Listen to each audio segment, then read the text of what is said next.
One Earth, one family, one future for its G20 presidency. It signals the need for unity of purpose and unity of action. I hope that your meeting today will reflect the spirit of coming together for achieving common and concrete objectives. Excellencies, we must all acknowledge that multilateralism is in crisis today. The architecture of global governance created after the Second World War was to serve two functions. First, to prevent future wars by balancing competing interests. Second, to foster international cooperation on issues of common interests.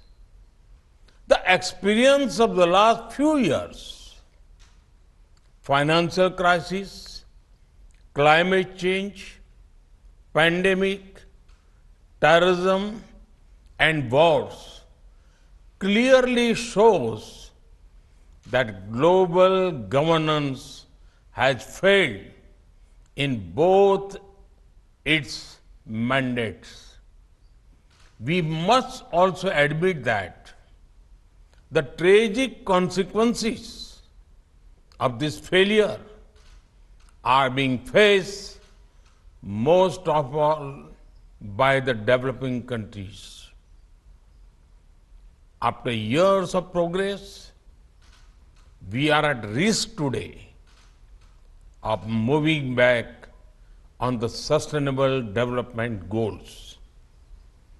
Many developing countries are struggling with unsustainable debt while trying to ensure food and energy security for their people.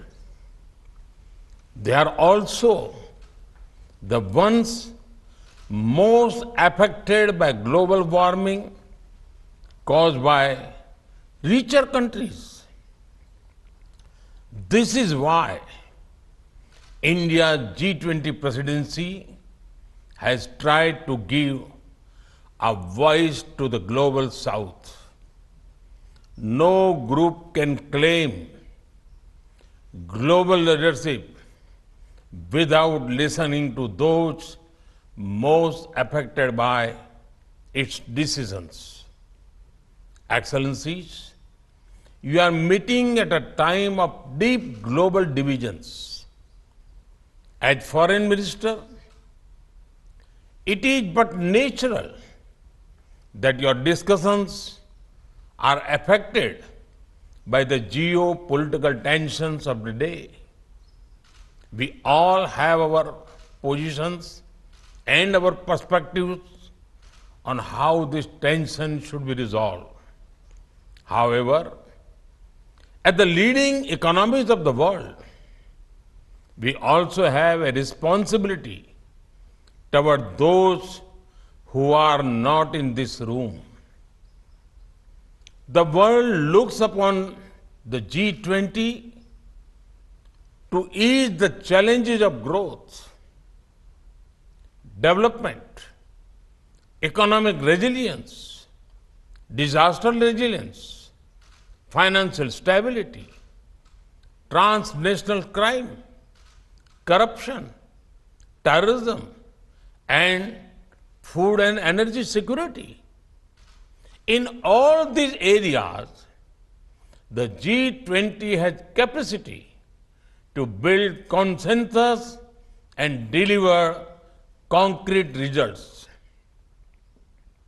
We should not allow issues that we cannot resolve together to come in the way of those we can.